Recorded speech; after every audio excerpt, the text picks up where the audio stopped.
ज्ञानदेव तुकाराम माऊली ज्ञानेश्वर महाराज की जय. नमः श्री शंकरानंद गुरुपादांबुजन्मने सविलास महामोह ग्राह ग्रासैक कर्मणे तत्पादांबुर्वहद्वन्द्व सेवा निर्मलचेतसां सुखबोधाय तत्त्वस्य विवेकोऽयं विधीयते. ब्रह्मानंद हा अद्वैतानंद आहे. आत्मानंद देखील अद्वैतानंदच आहे. तर तो अद्वैतानंद कसा आहे हे सांगण्याकरता जे काही मिथ्यात्मा त्याचप्रमाणे गौणात्मा अंतर्गत ज्या जगताच्या अंतर्गत येतात हे संपूर्ण जगत हे कारणस्वरूप आनंद स्वरूप ब्रह्मच आहे.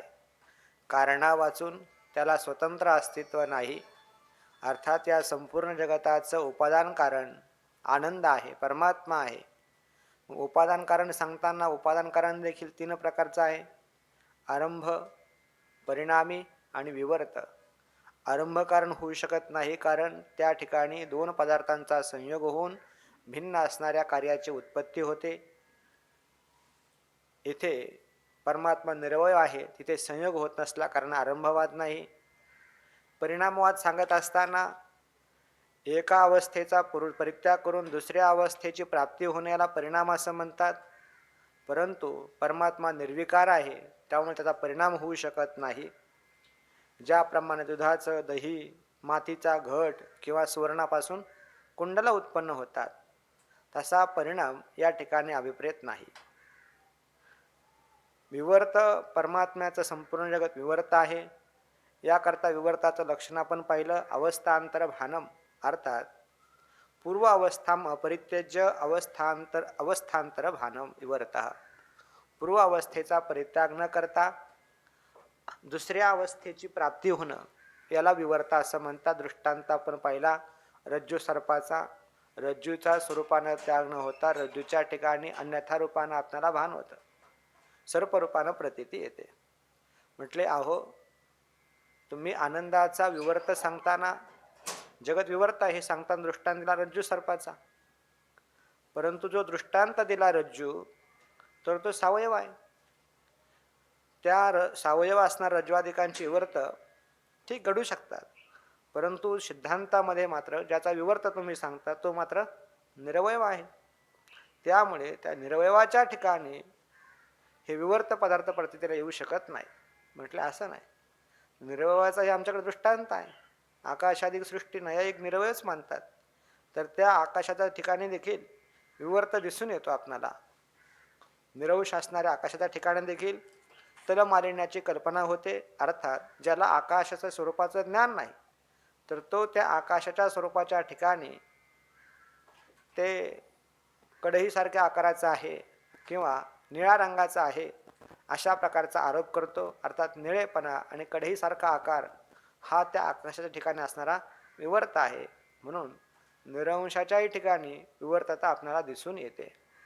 त्यावरून काय सिद्ध झालं की हे संपूर्ण जगत जे आहे, जरी परमात्मा निरंश असला, आनंद स्वरूप परमात्मा निरंश असला, तरी देखील त्याच्या ठिकाणी विवर्त संभवू शकतो. जगत जे आहे निरंश असणाऱ्या आनंद स्वरूपाच्या ठिकाणी विवर्त आहे, अर्थात ते कल्पित आहे.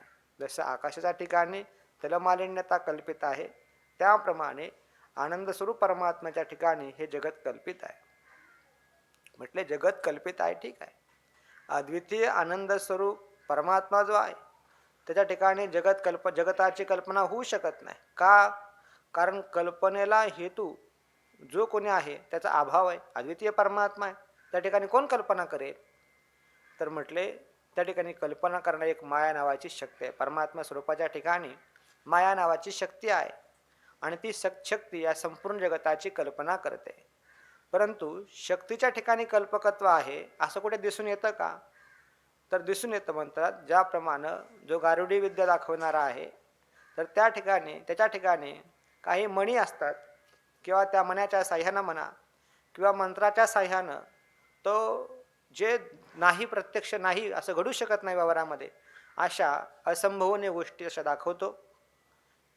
जसे त्याच्या ठिकाणी हे सामर्थ्य आहे, शक्ती आहे, त्याप्रमाणे त्या मायेच्या ठिकाणी अशा प्रकारची अघटित घटनापटी अशी माया, अशा प्रकारची सामर्थ्य आहे, शक्ती आहे.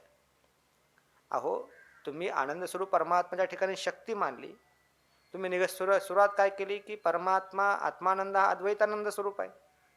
अद्वैत स्वरूप असणाऱ्या परमात्म्याच्या ठिकाणी माया नावाची शक्ती मानली तर तो अद्वैत राहील का? अद्वैत राहणार नाही. म्हणून आत्म्याहून अतिरिक्त माया शक्ती जर तुम्ही स्वीकार केला तर द्वैतापत्ती निर्माण होईल. तर म्हणतात बाबा आम्ही जी माया शक्ती खरी असं म्हणत नाही, ती मानलेली आहे. तिचं स्वरूप सांगताना ती अनिर्वचनीय आहे. अनिर्वचनीय आहे म्हणूनच खोटी आहे असं पुढे विषय येणार आहे.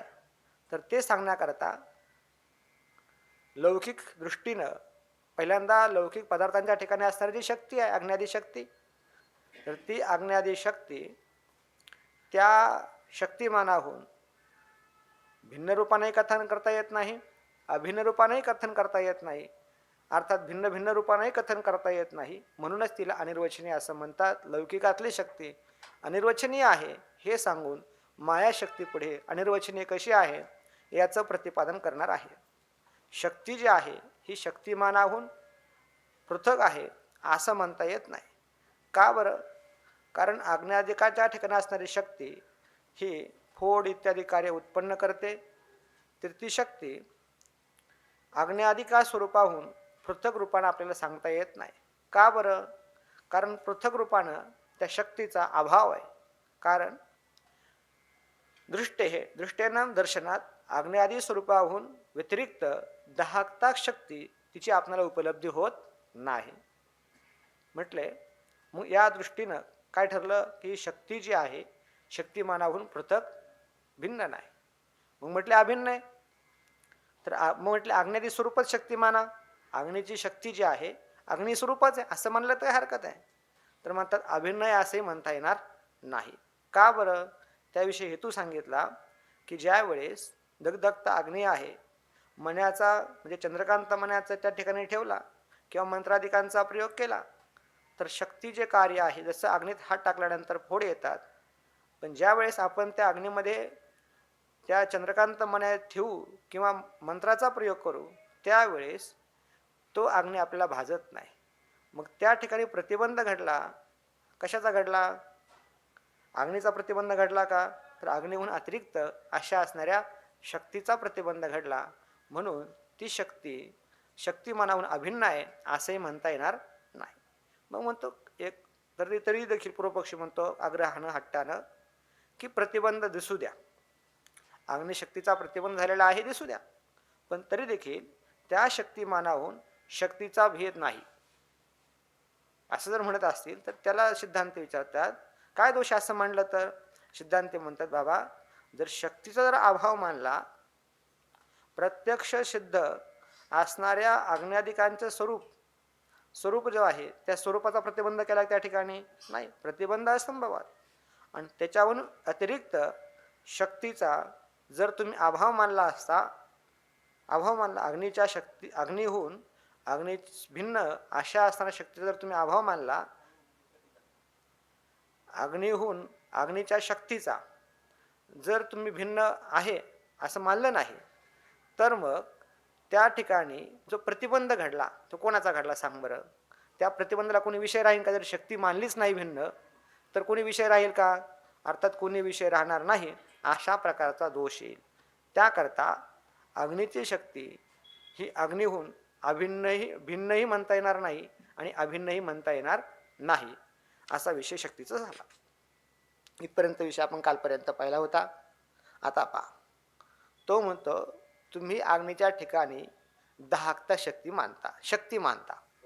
मग ती शक्ती तुम्ही पाहिली का? तुमच्या डोळ्यांना दिसली का? नाही. ननु अतींद्रिय श्लोक क्रमांक आहे 12, प्रकरण आहे 13, श्लोक क्रमांक आहे 12. ननु अतींद्रियायाः शक्तेः कथम प्रतिबंध अवगंतुम शक्यते इति अत आह. अतींद्रिय शक्ती कशी आहे? अतींद्रिय शक्ती डोळ्यांना दिसत नाही. असं असताना देखील तुम्ही शक्ती मानता, तर त्या शक्तीला कथम प्रतिबंध, कसा बरं त्या शक्तीला प्रतिबंध केला असं तुम्हाला कसं कळालं, असं जर म्हणताल त्याचं उत्तर सिद्धांती देतात पहा.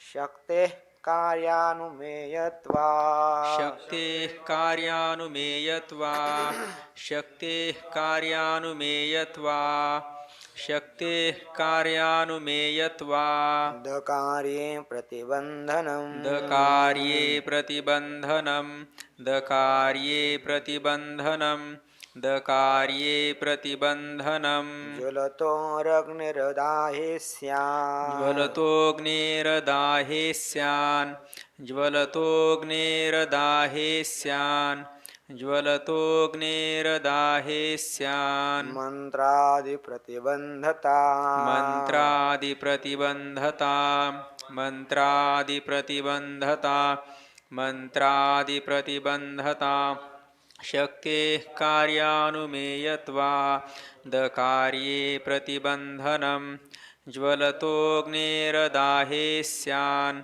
मन्त्रादिप्रतिबन्धता शक्तेः कार्यानुमेयत्वा दकार्ये प्रतिबन्धनं ज्वलतोऽग्निरदाहे स्यान् मन्त्रादिप्रतिबन्धता शक्ते कार्यानुमेयत्वात् अकार्ये प्रतिबंधनम, ज्वलतः अग्नेः अदाये स्यात् मंत्रादि प्रतिबंधता.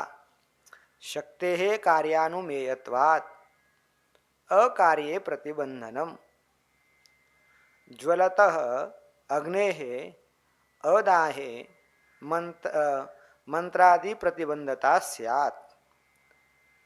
तर शक्ती अतिंद्रिय आहे, तिचं ज्ञान कसं होतं म्हणतात, शक्ती हे कार्यानुमेयत्वात. शक्तीचं जरी प्रत्यक्ष दर्शन होत नसलं तरी देखील शक्तीचं ज्ञान कशावरून घडतं, कार्यावरून घडतं. ज्या अर्थी हात भासतो त्या अर्थी त्या अग्नीच्या ठिकाणी दाहकता शक्ती आहे. म्हणजे शक्तीचं ज्ञान कार्यावरून घडतं, शक्ती प्रत्यक्ष नाही, कार्यरूप अनुमानावरून शक्तीचं ज्ञान होतं. बरं, मग कशावरून त्या ठिकाणी शक्ती आहे म्हणतात, अकार्ये प्रतिबंधनम. जर अकार्य अर्थात कार्य घडलं नाही, कार्य कोणतं आहे, भाजणं इत्यादी कार्य घडलं नाही, त्या अर्थी त्या अग्नीच्या ठिकाणी असणारी दाहकता शक्ती तिचा काय झालेला आहे, प्रतिबंध झालेला आहे. मला स्पष्ट करून सांगा म्हणतात, ज्वलतः अग्नेः अदाहे, प्रदीप्त अग्नी आहे आणि त्या अग्नीत हात टाकल्यानंतर दाह होत नसेल तर मग मंत्रादी प्रतिबंधता स्यात्. मणी, चंद्रकांत मणी म्हणा, मंत्र इत्यादिकांच्या द्वारा त्या शक्तीचा काय झालेला आहे, प्रतिबंध झालेला आहे, असं आपल्याला ज्ञान होतं. टीका. अतींद्रिया अपि शक्ती यतः कार्यलिंगगम्या अतः अकार्ये सति अपि कारणे कार्यानुत्पत्तौ सत्यां प्रतिबंधनम प्रतिबंधः अवगम्यते इति शेषः. अतींद्रिया अपि शक्ती, शक्ती कशी अतींद्रिय, प्रत्यक्ष डोळ्यांना दिसणारी नाही, अशी जरी असली तरी देखील यतः ज्या अर्थी शक्ती कार्यलिंगगम्या, कार्यरूप हेतूवरून तिचं ज्ञान होतं म्हणून तिला कार्यलिंगगम्य असं म्हणतात. आता म्हणून अकार्ये याचा अर्थ करतात, श्लोकात पद होतं अकार्ये, याचा अकार्य सती अपि याचा अर्थ करतात कारणे कार्य अनुत्पत्त्याम सत्याम प्रतिबंधनाम प्रतिबंध अवगम्यते. कारणे म्हणजे कारणाच्या ठिकाणी जो कारण असणारा कोण आहे, अग्नी, त्या अग्नीच्या ठिकाणी कार्य अनुत्पत्तौ, कार्य कोणतं आहे, भाजणं इत्यादी स्फोट इत्यादी कार्य, त्याची अनुत्पत्ती झाली असता, फोड येणे इत्यादिकांची उत्पत्ती झाली नसता, भाजत नसताना, तर मग त्या ठिकाणी त्या शक्तीचा काय झालेला आहे, प्रतिबंधनाम प्रतिबंध अवगम्यते, प्रतिबंध झालेला आहे असं आपल्याला ज्ञान होतं. उक्तमार्थम, आता जी गोष्ट आपण पाहिली तर तेच दृष्टांताद्वारा आणखी स्पष्ट करतात की लौकिकामध्ये स्वरूपेण ज्वलतः अग्नेः सकाशात दाहादी लक्षणे कार्ये अनुत्पद्यमाने सती मंत्रादि प्रतिबंधता मंत्रादीनां शक्ती प्रतिबंधकत्वं स्यात् इत्यर्थः. लोके स्वरूपानं लोकामध्ये स्वरूपानं ज्वलतः अग्ने, प्रदीप्त जो अग्नी आहे तर त्या अग्नीपासून सकाशात म्हणजे अग्नीपासून 10 स्फोट इत्यादी जळणं इत्यादी जे स्वरूपाचे जे काही कार्य आहे तर ते कार्य उत्पन्न होत नसेल तर मग काय म्हणलं पाहिजे मंत्रादिकांच्या द्वारा मंत्र मणी इत्यादिकांच्या द्वारा प्रतिबंधता अर्थात मंत्रादिकांचं शक्ती प्रतिबंधकत्व मंत्रादिकांनी काय केलेलं आहे शक्तीचं प्रतिबंध केलेला आहे असं आपल्याला ज्ञान होतं अनुमानावरून ज्या अर्थी भाजणं होत नाही त्या अर्थी शक्तीचा प्रतिबंध केलेला आहे म्हणून असं म्हणू नको की इंद्रियांना दिसत नाही मग शक्ती कसं मानतो जरी दिसत नसती तरी शक्ती कशी आहे कार्यलिंग गम्या दृष्टांत आपण पाहिला इत्थम लौकिकशक्तीं स्वरूपतः प्रमाणतश्च उपन्यस्य इदानीं मायाशक्ती सद्भावे ते ध्यानयोगानुगता उपश्यन् देवात्मशक्तिं स्वगुणैर्निगूढाम् इति श्वेताश्वतरोपनिषद वाक्यम अर्थतः पठती इत्थम अशा प्रकारे लौकिक शक्तीम जी अग्नीच्या ठिकाणी इतर ठिकाणी अग्नीचं उदाहरण पाहिलं आपण अशी पदार्थांच्या ठिकाणी जी शक्ती आहे स्वरूपतः हे कथन केलं आणि प्रमाणाद्वारे देखील कथन केलं उपन्यास्य प्रतिपादन करून इदानीम आता मायाशक्ती सद्भावे परमात्मा स्वरूपाच्या ठिकाणी मायाशक्ती आहे त्याचं प्रतिपादन करणारी अस्तित्व दाखवणारी श्रुती आहे श्वेतर आता ऋग्वेदातली ती श्रुती आहे काय ते ध्यान योगानुगता अर्थात ते म्हणजे मुनी जे आहेत ध्यान योगानुगता अर्थात ध्यान योगाला प्राप्त झालेले ध्यान नित्य निरंतर ध्यान चिंतन मनन करणारे असे जे मुनी आहेत तर ते देवात्मशक्तीम स्वगुणैर्निगूढाम देवात्मशक्तीम अपश्यन स्वगुणही म्हणजे आपले असणारे जे गुण अर्थात कार्यलिंगक कार्यरूप गुण मायेचे असणारे कार्यरूप गुणाचं व्याख्यान करताना आवरण विक्षेप रूप अशी असणारी मायाशक्ती म्हणा किंवा स्वगुणे म्हणजे स्थूल सूक्ष्म शरीररूप जे काही कार्य आहे त्या कार्यरूप गुणांच्या द्वारा निगूढाम झाकली गेलेली अशी देवात्मशक्ती परमात्मा जो देव त्याहून अभिन्न असणारा प्रत्येगात्मा तर त्या प्रत्येगात्म्याची जी शक्ती आहे तर त्या शक्तीचं अपश्यन त्याला पाहते झाले अर्थात त्या शक्तीचं त्याने दर्शन केले जे ध्यान करणारे आहेत मुनी आहेत मननशील आहेत तर त्यांनी त्या प्रत्येगात्म्याच्या ठिकाणी असणारी शक्ती तर त्या शक्तीला पाहते झाले ती शक्ती कशी आहे स्वगुणैर्निगूढाम देवात्मशक्ती स्वगुणही म्हणजे आपले जे कार्यात्मक गुण अर्थात स्थूल सूक्ष्म शरीराच्या द्वारा जे झाकलं गेलेलं आहे असं म्हणा किंवा आवरण विक्षेप शक्ती रूप जे काही गुण आहेत त्याद्वारा जी काही झाकली गेलेली आहे अशा त्या शक्तीला कोण पाहतात तर ते ध्यानयोगानुगता असे मुनी अपश्यन पाहते झालेले आहेत त्यांनाच तिचं ज्ञान होतं जे चिंतन करतात त्यांना ज्ञान होतं नाही का जो पुढे पाहतो त्याला ज्ञान होत नाही का श्वानमुखी आणि व्याघ्र मागे पाहतो खडा कुठून आला आणि कुत्रा जो आहे खड्याकडे पळतो तसं हे महात्मा आहेत मनुष्य आहेत जगत झालं पण जगत कुठून झाले मागं वळून पाहणारे आहे म्हणून त्यांना त्या मायेचा साक्षात्कार होतो मायेचं दर्शन होतं तर अशी जी माया आहे इति श्वेताश्वतर उपनिषद वाक्यम अर्थतः पठती असं श्वेताश्वतर उपनिषदामधील जे वाक्य आहे तर त्याचं अर्थतः पठन करतात देवात्मशक्तीं स्वगुणैर्निगूढाम मुनयो अविदन् देवात्मशक्तीं स्वगुणैर् देवात्मशक्तिं स्वगुणैर् देवात्मशक्तिं स्वगुणैर् देवात्मशक्तिं स्वगुणैर् निगूढां मुनयो विदन् निगूढां मुनयो विदन् निगूढां मुनयो विदन् निगूढां मुनयो विदन् परास्य शक्तिर्विधा परास्य शक्तिर्विविधा परास्य शक्तिर्विविधा परास्य शक्तिर्विविधा क्रियाज्ञानबलात्मिका क्रियाज्ञानबलात्मिका क्रियाज्ञानबलात्मिका क्रियाज्ञानबलात्मिका देवात्मशक्तिं स्वगुणैर्निगूढां मुनयो विदन् परास्य शक्तिर्विविधा क्रियाज्ञानबलात्मिका देवात्मशक्तिं स्वगुणैर्निगूढां मुनयो विदन् परास्य शक्तिर्विविधा क्रिया ज्ञानबलात्मिका देवात्मशक्तिं स्वगुणैः निगूढां मुनयः अविदन् परा अस्य शक्तिः विविधा क्रिया ज्ञानबलात्मिका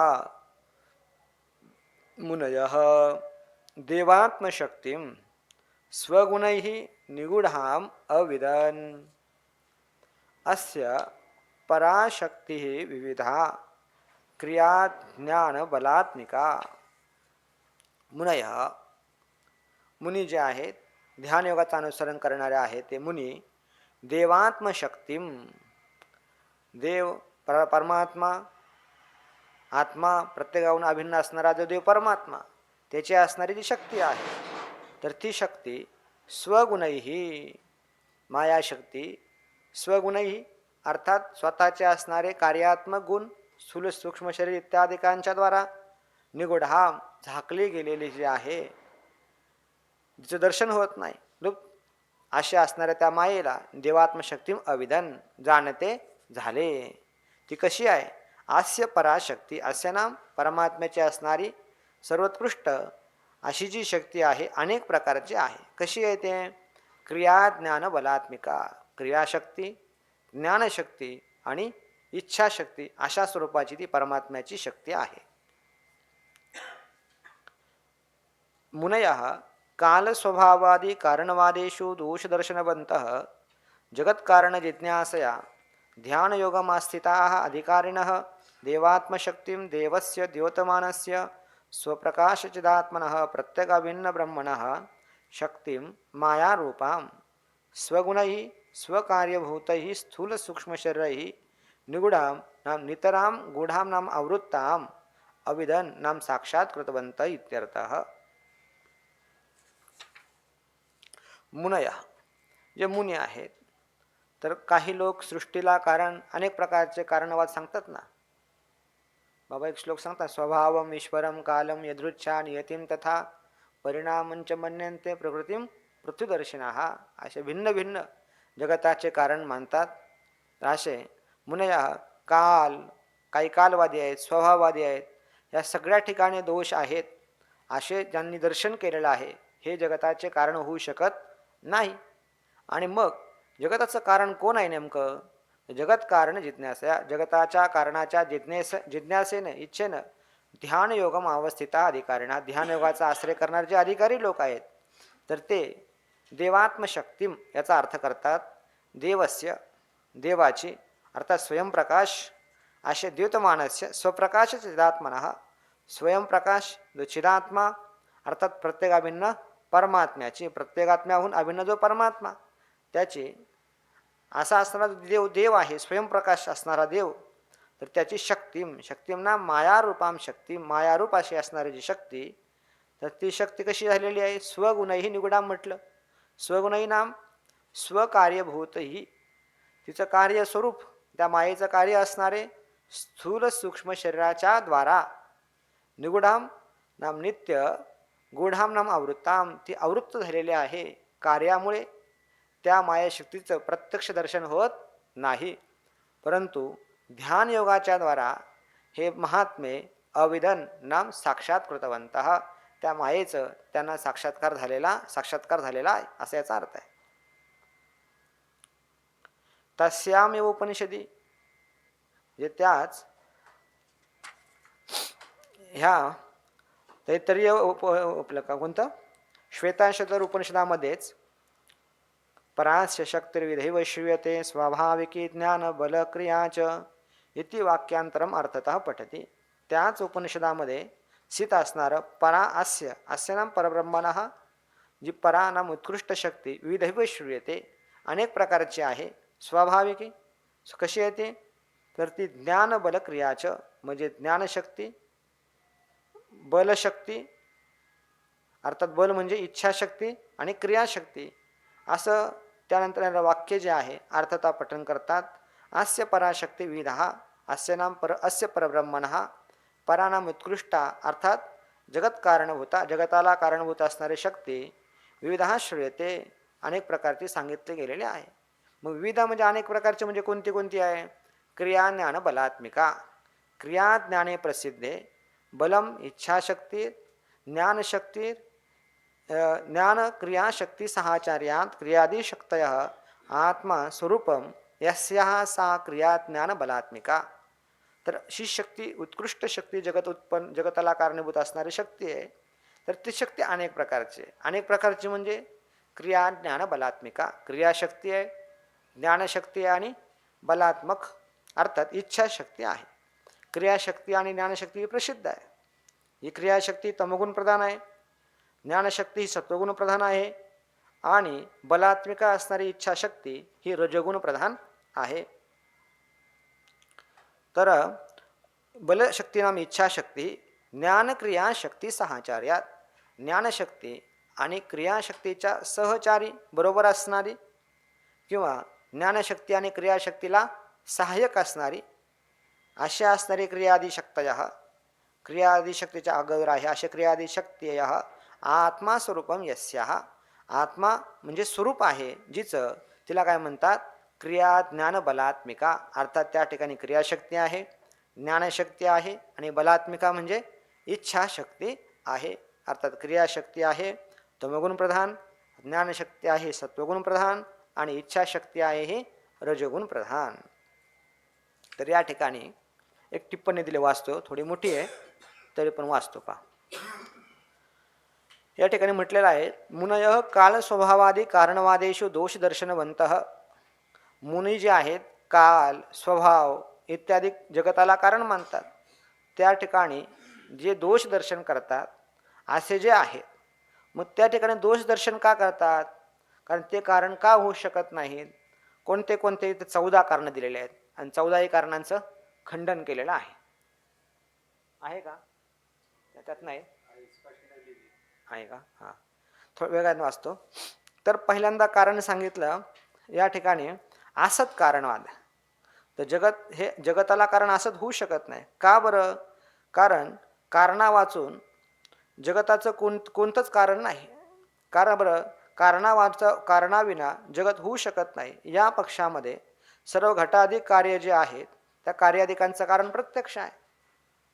कोणतंही कार्य म्हटलं की कारण कसलं असलं पाहिजे? प्रत्यक्ष असलं पाहिजे. आणि तुम्ही म्हणता कारणच कसं आहे? असत आहे. तर या ठिकाणी दृष्ट विरोध नावाचा प्रत्यक्ष विरोध रूप दोष आला. दृष्ट विरोध नावाचा दोष आला. बरं, म्हटले दुसरं कारण, या जगताला कारण कोण आहे? अभाव कारण आहे. जगताचं कारण अभाव आहे.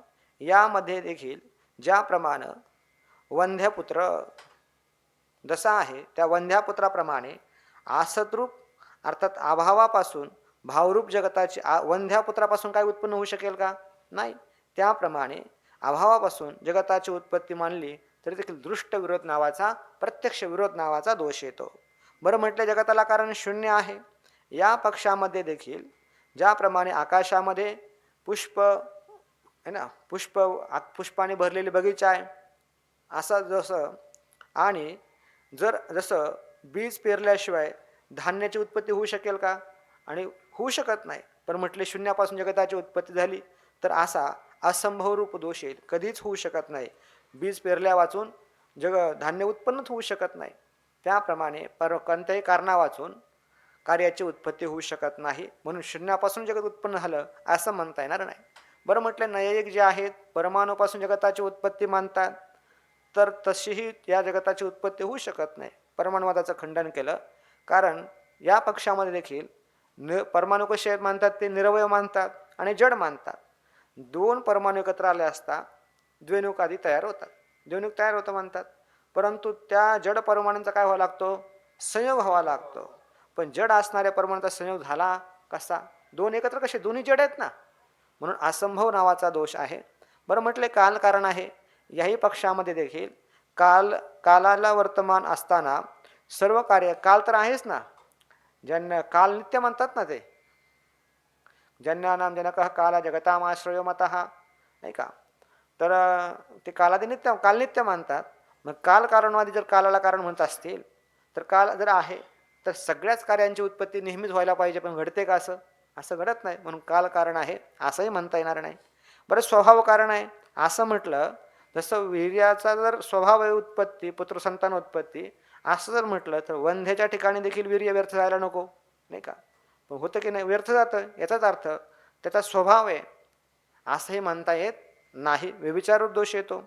त्याचप्रमाणे पुण्यपापरूप अदृष्ट कारण आहे असं म्हटलं तर मग हे कार्य व्हावं तर या कारणापासून हे कार्य व्हावं आणि ह्या कारणापासून हे कार्य होऊ नये, असा जो अन्वयव्यतिरेक आहे तर त्याचा काय घडतो, व्यभिचार घडतो, असा दोष येतो.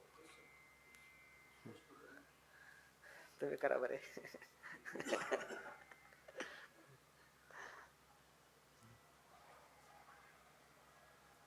हे लागलं इथपर्यंत 6 कारणवाद.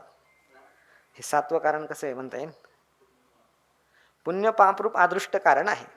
या पक्षामध्ये या कारणापासून हे कार्य होतं आणि हे कार्य होऊ नये असा अन्वय व्यतिरेक घडणार नाही. जगाताला अदृष्टच कारण मानलं, पुण्य पापरूप अदृष्ट कारण जर मानलं तर अदृष्ट कारण म्हणता येत नाही. अदृष्ट कारण म्हटलं तर या कारणापासून हे कार्य उत्पन्न हो आणि हे कार्य उत्पन्न होऊ नये. काय चिंतन करता येईल? या अन्वय व्यतिरेकाचा व्यभिचार दोष घडतो. हे अन्वय व्यतिरेक जुळत नाही असं म्हणतात.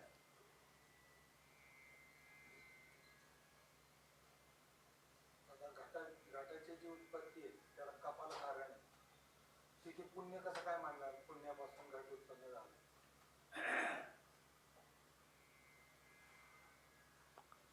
तसंही करता येईल.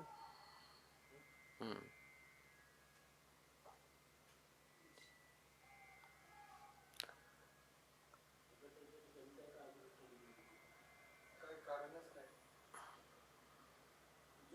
पाप पुण्य नाही ना तिथे, तरी उत्पत्ती झाली. घटाचा उत्पत्ती आणि घटाचा नाश.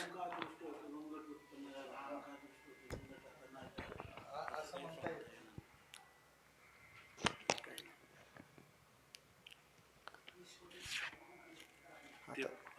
ते तर खाली दिले. आता सध्या आपलं काहीतरी लावून शंका करून निरसन करून पुढे जाऊया. एवढं. काय आठवलं कोणाला तरी सांगा.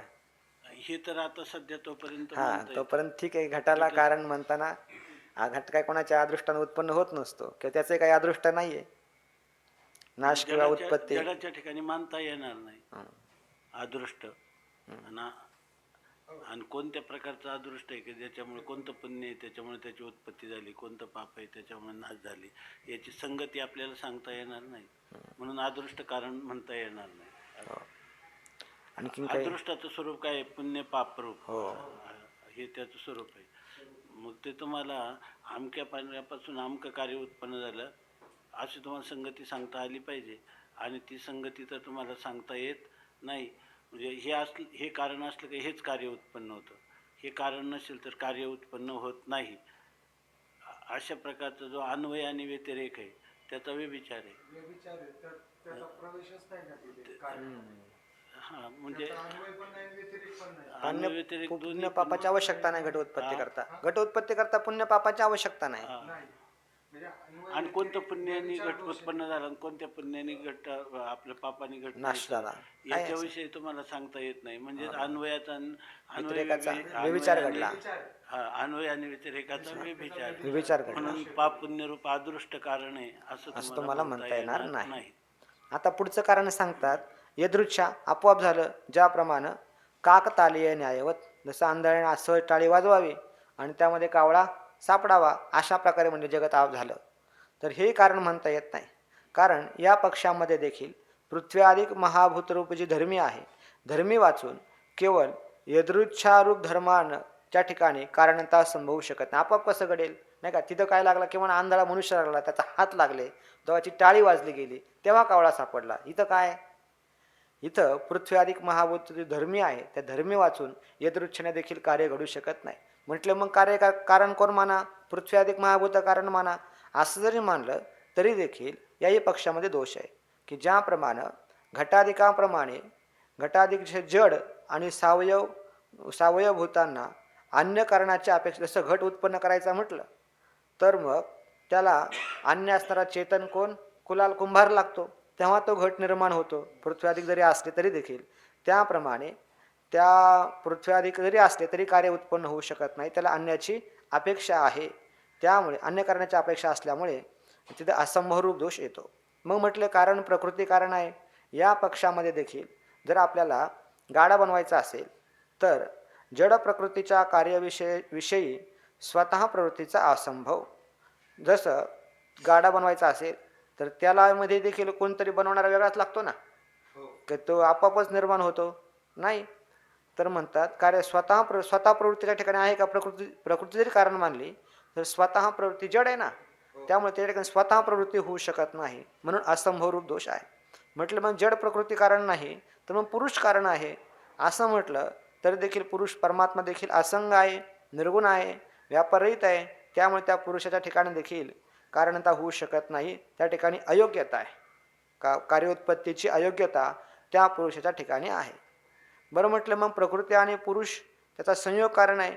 या पक्षामध्ये देखील जड असल्यामुळे अन्याची अपेक्षारूप दोष आहेच आहे. अन्याची अपेक्षारूप दोष, अन्य की अपेक्षारूप दोष आहे. तिनका संयोग कारण आहे. तिनका म्हणजे प्रकृती आणि त्याचा संयोग करायला कोणीतरी लागेल ना, हां, म्हणून अन्याची अपेक्षा आहे. अन्याची अपेक्षा आहे, त्यामुळे अपेक्षारूप दोष त्या ठिकाणी आहे. त्यामुळे प्रकृती आणि पुरुषात संयोग कारण आहे असंही म्हणता येत नाही. बरं म्हटलं या सृष्टीला कारण कोण? परिणामी पुरुष कारण आहे. या पक्षामध्ये मायेचा परिणाम स्वरूप असणारा जो पुरुष, मायेचा परिणाम स्वरूप असणारा पुरुष हा या जगताला कारण आहे. या पक्षामध्ये देखील जीवाला सुखप्राप्ती आणि दुःखाची निवृत्ती, अहो त्या स्वतःच्या त्या जीवाला सुखाची प्राप्तीची इच्छा आहे आणि दुःखाच्या निवृत्तीची इच्छा आहे, ती तर त्याला करून घेता येते का? नाही. सुखप्राप्ती आणि दुःखाची निवृत्ती रूप असमर्थ असल्यामुळे त्याही ठिकाणी अयोग्यता रूपी दोष येतो. बरं म्हटले मग आता शुद्ध कही म्हणजे काय? माया शक्तिरहित ब्रह्म कारण आहे. 13वं काय? परिणामी पुरुष. जीव मानतात. जीव. प्रतिबिंब रूप म्हणजे प्रतिबिंब रूप जो जीव आहे, जीव आहे. हा माया प्रतिबिंबित जीव, तो जीव कारण आहे. पण तोही जीवही कारण म्हणता येत नाही, कारण त्याला इच्छा असणारी सुखाच्या प्राप्तीची आणि दुःखाच्या निवृत्तीची दुःखाची ज्याला निवृत्ती करता येत नाही, त्याची उत्पत्ती काय करणार? तो काय जगताची उत्पत्ती करणार आहे असं. हा, शुद्ध म्हणजे मायाशक्ती रहित ब्रह्म कारण आहे असं म्हटलं तरी देखील ब्रह्माची निर्विकारता आणि असंगता अशा निरवताधिक विशेषणांचा त्या परमात्म्याच्या ठिकाणी भंगरूप दोष होईल. म्हणून असंग निर्विकार ब्रह्म हे जगताचं कारण आहे असं म्हणता येणार नाही. मग जगताचं कारण कोण ठरलं? अशा अन्य कारणवादाचा निराश कर, या दोष आहे असं जाणून मायाविशिष्ट परमात्मा हाच जगाचं कारण आहे, हा पक्ष निर्दोष आहे. हा एक पक्ष वर गेला होता का, तत्व निर्विकार आहे म्हणून? हा सांख्यांचा पुरुष सांगताना. सांख्यांचा होता का? आता ब्रह्म आहे. परिणाम तो संख्यांचा होता. आणि आता हा जो आहे ना, हा शुद्ध अद्वैताचा माया विवर्जित ब्रह्मच केवळ जगताचं कारण आहे असा जो वल्लभाचार्यांचा पक्ष आहे, त्या पक्षाचं खंडन आहे.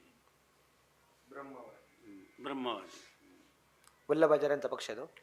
शुद्ध कारण, शुद्ध ब्रह्म मायेचा आश्रय न घेता स्वतः देवरूपाने परिणाम पावतं, त्याला अव्याकृत परिणामवाद असं ते म्हणतात. अव्याकृत म्हणजे ब्रह्मात विकार तर होत नाही आणि पण ते वेदांतासारखं नाही. वेदांतामध्ये माया मानलेली आहे ना, तो मायेचा परिणाम आहे आणि ब्रह्माचा विवर्त आहे असं म्हणलं. त्यांनी सांगितलं की जग हा ब्रह्माचा विवर्त नाही, परिणाम आहे. पण मग ते ब्रह्म विकारी होईल, विकारी नाही, विकार न होता होत असं. इदम वाक्यद्वयम कुत्रत्यम इति आता आह.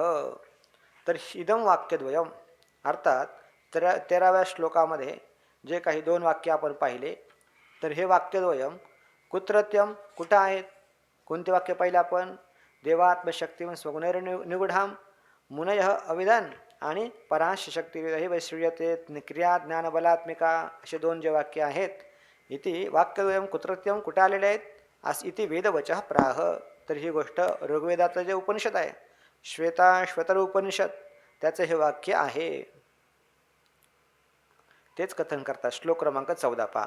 इति वेदवचः प्राह इति वेदवच प्राह इति वेदवच प्राह इति वेदवच प्राह वसिष्ठश्च तथा ब्रवीत् वसिष्ठश्च तथा ब्रवीत् वसिष्ठश्च तथा ब्रवीत् वसिष्ठश्च तथा ब्रवीत् सर्वशक्तिपरं ब्रह्म सर्वशक्तिपरं ब्रह्म सर्वशक्तिपरं ब्रह्म सर्वशक्तिपरं ब्रह्म नित्यमापूर्णमद्वयम् नित्यमापूर्णमद्वयं नित्यमापूर्णमद्वयं नित्यमापूर्णमद्वयम् इति वेदवच प्राह वसिष्ठश्च तथा ब्रवीत् सर्वशक्तिपरं ब्रह्म नित्यमापूर्णमद्वयम् इति वेदवच प्राह वसिष्ठश्च तथा ब्रवीत्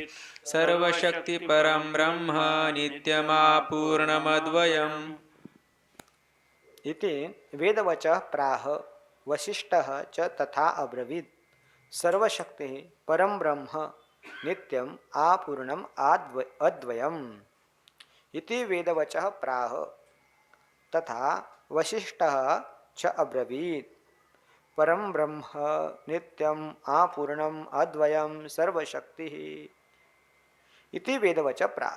हे कुठे आले दोन्ही वाक्य जे आता आपण पाठीमागे पाहिलेले? देवात्मशक्तीं स्वगुणैर्निगूढां काय देवात्मशक्तीर स्वगुणैर्निगूढां परास्य शक्तिर्विधैव श्रूयते हे वाक्य आणि परास्य शक्तिर्विधैव श्रूयते स्वभाविकी ज्ञान बलात् क्रिया च हेच वाक्य झालं का?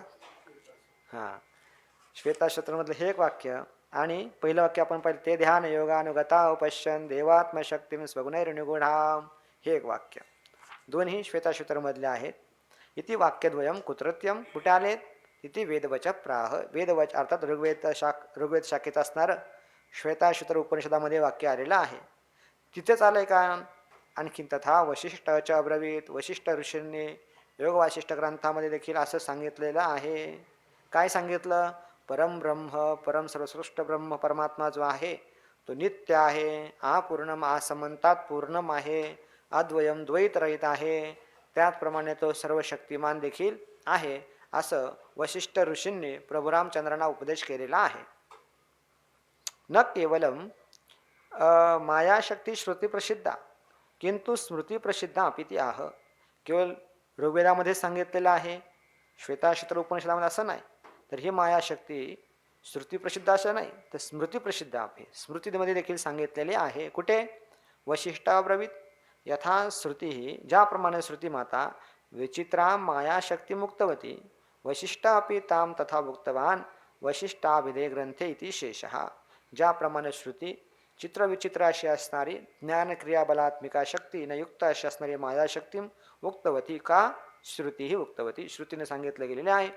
वशिष्ठ अपि वशिष्ठ ऋषीने देखील ताम त्या मायेला तथा उक्तवान तथा नाम विचित्राम मायाशक्ती मुक्तवान विचित्र असणारे मायाशक्ती सांगितलेले आहे. कुठे? वशिष्ठाभिधे ग्रंथे. वशिष्ठ नामक ग्रंथ अर्थात वशिष्ठ ऋषींनी सांगितलेला वासिष्ठ योग वासिष्ठ ग्रंथ त्यामध्ये सांगितलेला आहे. माया प्रतिपादकान वशिष्ठ श्लोकाने व पठती. मग मायेचं वशिष्ठ ऋषींनी प्रतिपादन केलेलं आहे योगाशिष्टामध्ये.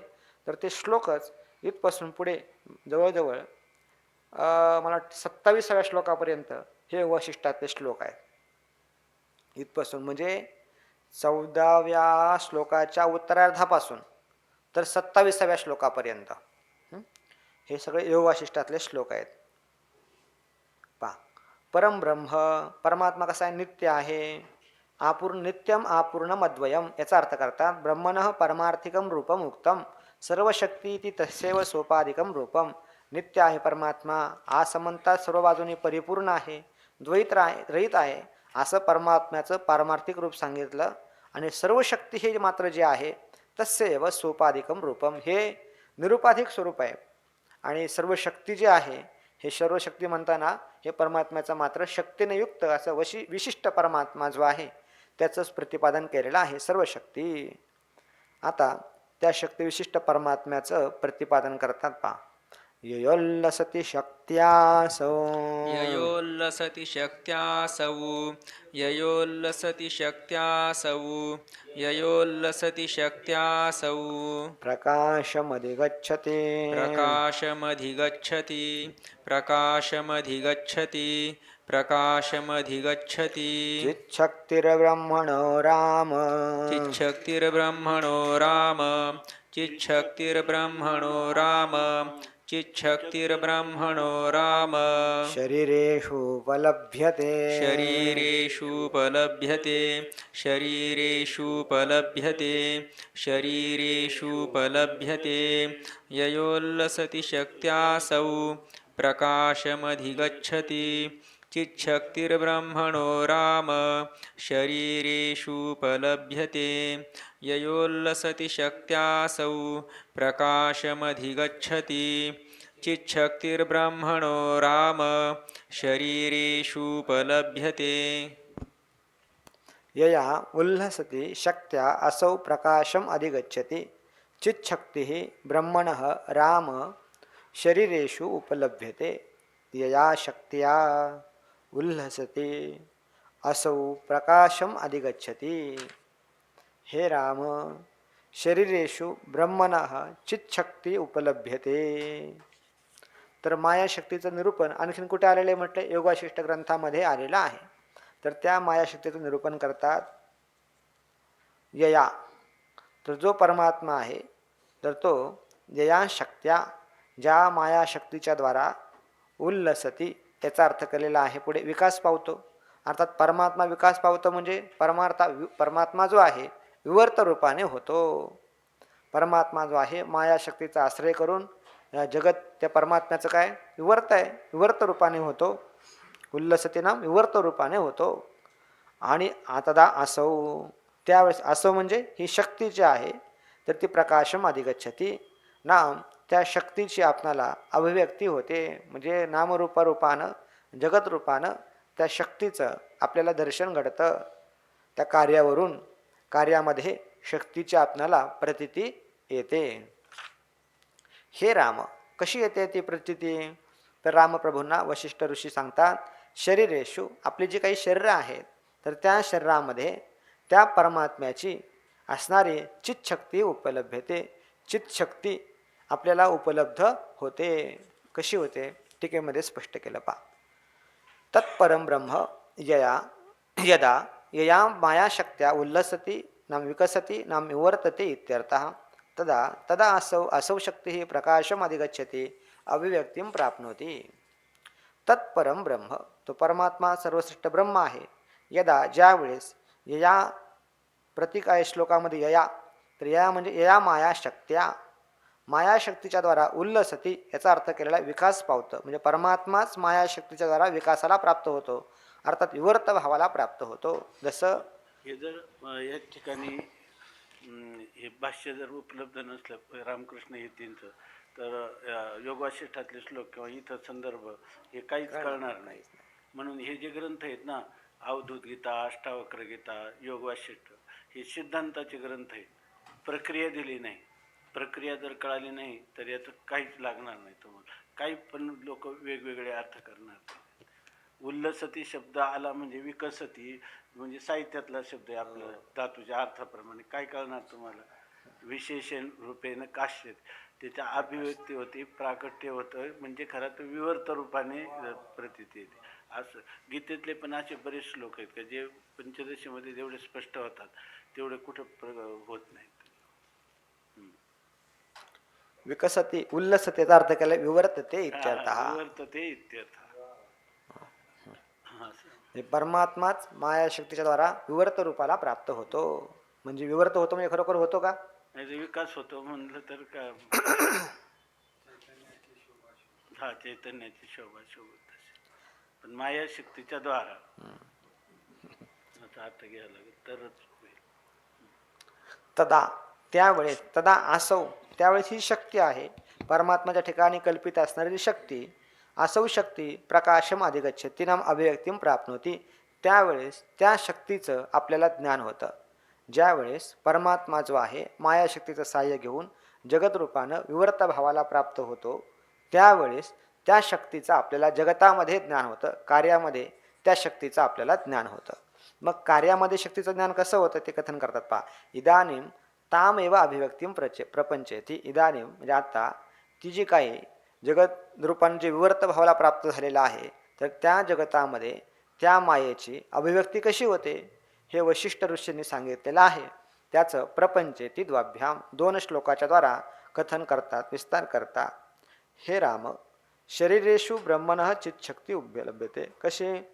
शरीरेषु, शरीरेषु म्हणजे देव शब्द. देवामध्ये तिर्यक, तिरी अंचती गच्छती ती तिर्यक, वाकडे तिकडे चालणारे जे प्राणी आहेत त्यांना तिर्यगुणी असं म्हणतात. किंवा मनुष्य इत्यादी प्राणी जे आहेत अशा स्वरूपाच्या ठिकाणी चित्शक्ती ही उपलभ्यते. चित्शक्ती म्हणजे काय? चेतनत्व व्यवहार हेतुभूता. हे चेतन आहेत, अशा व्यवहाराला हेतुभूत अशी जी शक्ती आहे तर ती दिसून येते. मनुष्य चेतन आहे, देवता चेतन आहेत, तिर्यक प्राणी पशु पक्षादी कसे आहेत? चेतन आहेत. असा चेतनत्वाचा व्यवहार ह्या प्राणीमात्रांच्या ठिकाणी दिसून येतो. मग ही जी काही चेतन चित्शक्ती आहे, चेतनत्व व्यवहाराला हेतू असणारी जी शक्ती, ही शक्ती कोणाची आहे? ती परमात्म्याच्या ठिकाणी असणारी माया जी आहे त्या मायेची ही शक्ती आहे. म्हणून ह्या कार्यामध्ये विवर्त रूपाने असणाऱ्या जगतामध्येही त्या मायेची शक्ती आपल्याला दिसून येते. म्हणून माया अशा प्रकारची मानलेली आहे. आणखीन कुठे कुठे आपल्याला दिसून येते? ह्या माया कार्य असणाऱ्या जगतामध्ये ती मायेची शक्ती कुठे आणि कशी केव्हा कशी दिसून येते त्याच्याविषयी वर्णन करतात पहा.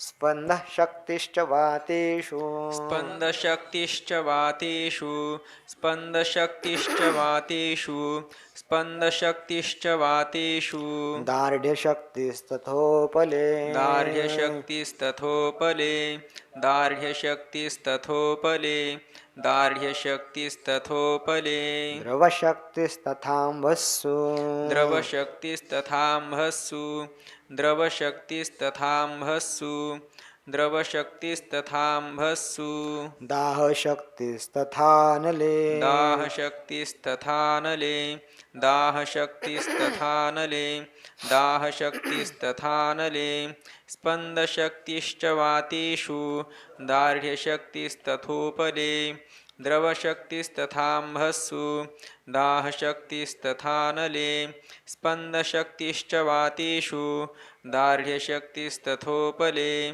द्रवशक्तिस्तथाम्भस्सु दाहशक्तिस्तथानले स्पंदशक्ति च वातेषु दार्ढ्यशक्ति तथा उपले द्रवशक्ति तथा अम्बसु दाहशक्ति तथा अनले च वातेषु स्पंदशक्ति तथा उपले दार्ढ्यशक्ति तथा अम्बसु द्रवशक्ति तथा अनले दाहशक्ति.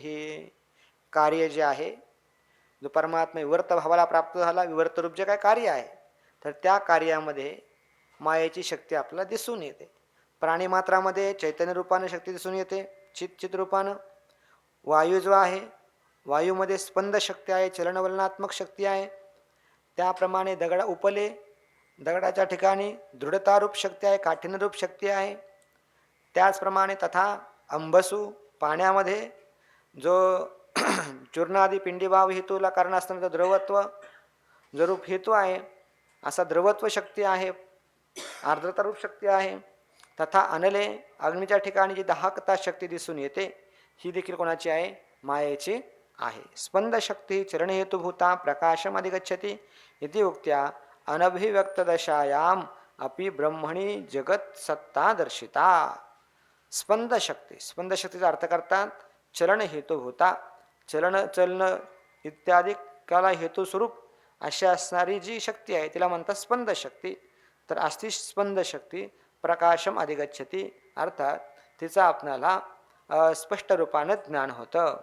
इति उक्त्या अशा या कथनाच्या द्वारा अनभिव्यक्त दशायामापी म्हणजे ही शक्ती वायूच्या ठिकाणी असणारी स्पंदन शक्ती, दगडाच्या ठिकाणी असणारी दार्ढ्यता शक्ती, पाण्याच्या ठिकाणी असणारी द्रवशक्ती किंवा अग्नीच्या ठिकाणी असणारी दाहकता शक्ती ही केव्हा आपल्याला दिसून आली? ज्यावेळेस ही कार्यरूपाने झाली त्यावेळेस दिसून आली. मग पूर्वी नव्हती का? होतीच ना. फक्त ती कशी होती? अप्रगट होती.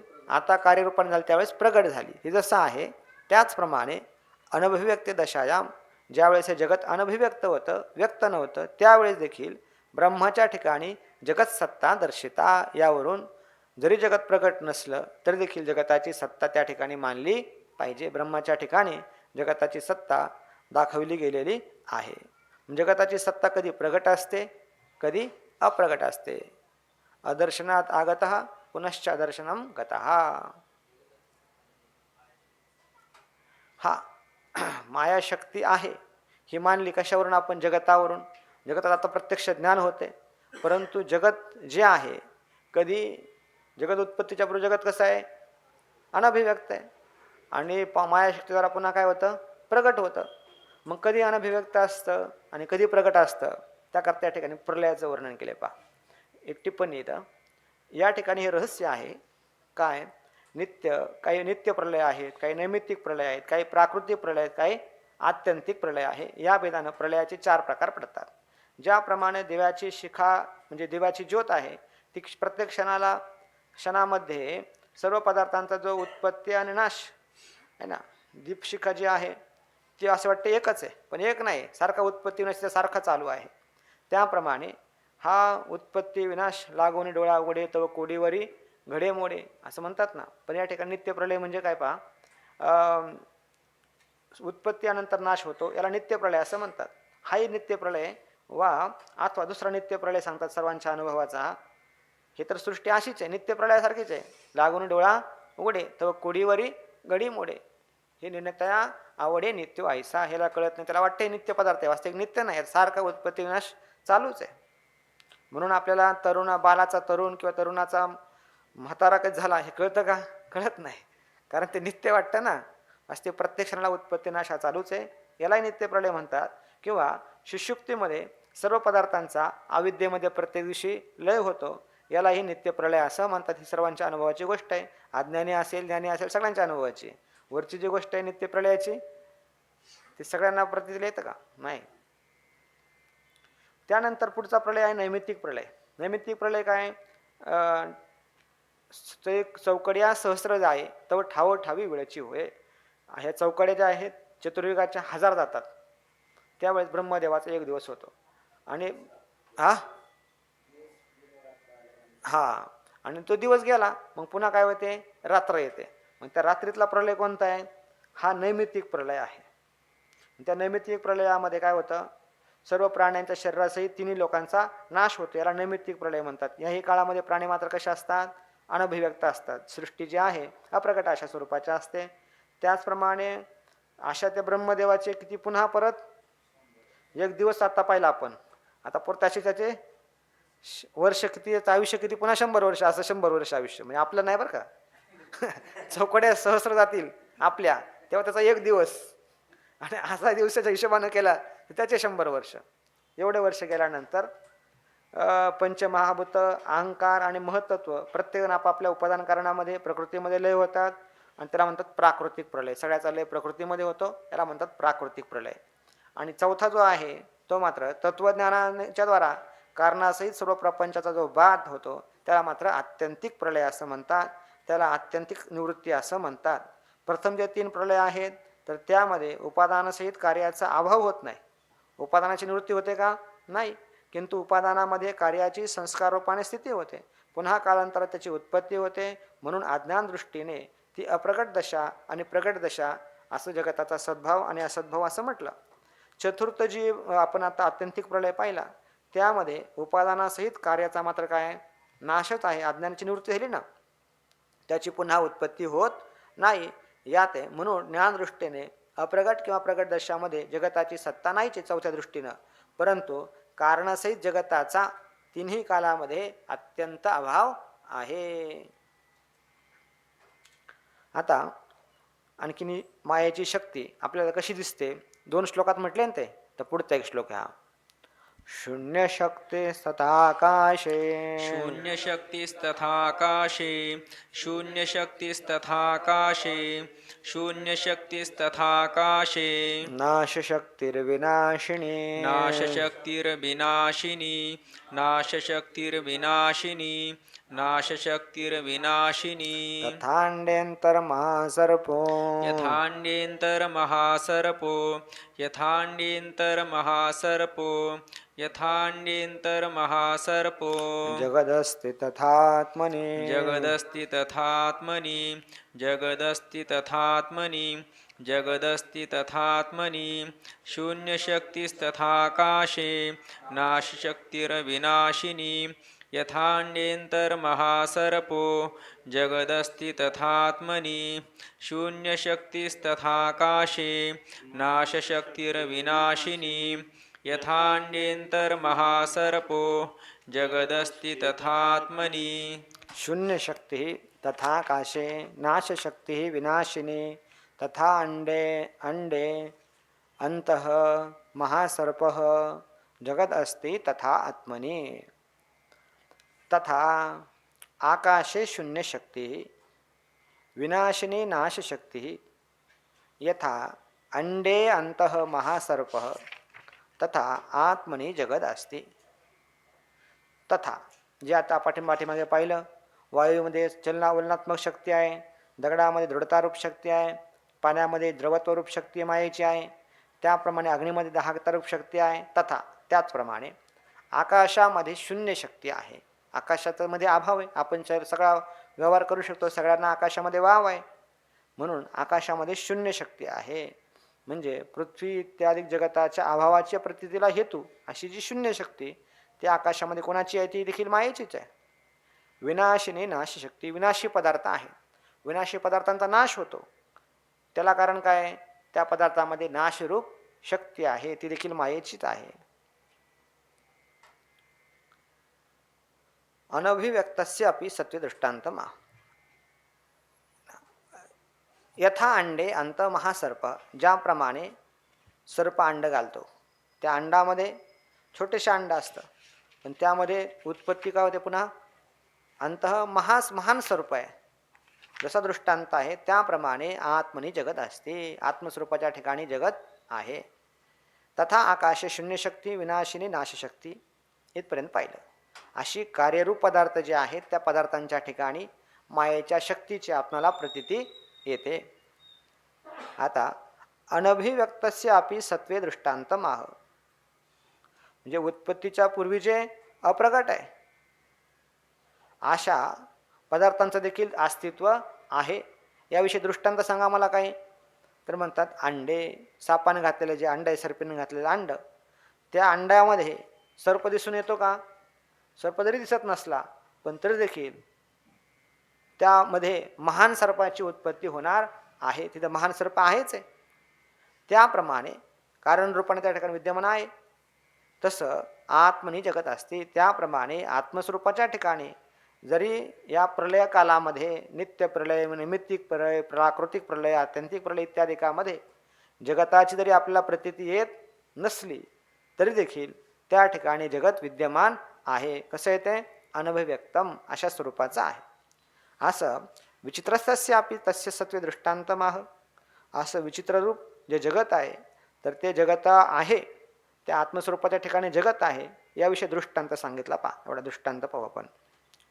फलपत्र लता पुष्प, फलपत्र लता पुष्प, फलपत्र लता पुष्प, फलपत्र लता पुष्प, शाखा विटप मूलवान, शाखा विटप मूलवान, शाखा विटप मूलवान, शाखा विटप मूलवान. ननु बीजे यथा वृक्ष, ननु बीजे यथा वृक्षस्, ननु बीजे यथा वृक्षस्, ननु बीजे यथा वृक्षस्. तथेदं ब्रह्मणि स्थितं, तथेदं ब्रह्मणि स्थितं, तथेदं ब्रह्मणि स्थितं, तथेदं ब्रह्मणि स्थितं. फलपत्रलता पुष्प शाखा विटपमूलवान्, ननु बीजे यथा वृक्षस्तथेदं ब्रह्मणि स्थितं. फलपत्रलता पुष्प शाखा विटपमूलवान्, ननु बीजे यथा वृक्षस्तथेदं ब्रह्मणि स्थितं. फल पत्र लता पुष्प शाखा विटप मूलवान, एकच पदे समजतं. ननु बीजे तथा वृक्ष तथा इदं ब्रह्मणि स्थितं यथा फलपत्रलता पुष्पशाखा विटपमूलवान् वृक्षः ननु बीजे तथा इदं ब्रह्मणि स्थितं. ज्याप्रमाणे दृष्टांत दिला वृक्षाचा, लहानसं बीज आहे, तर त्या लहानशा बीजामध्ये संपूर्ण वृक्ष राहतो. कसा राहतो? मात्र अव्यक्त स्वरूपानं राहतो. ज्यावेळेस त्याची उत्पत्ती होते त्यावेळेस प्रगट होतो.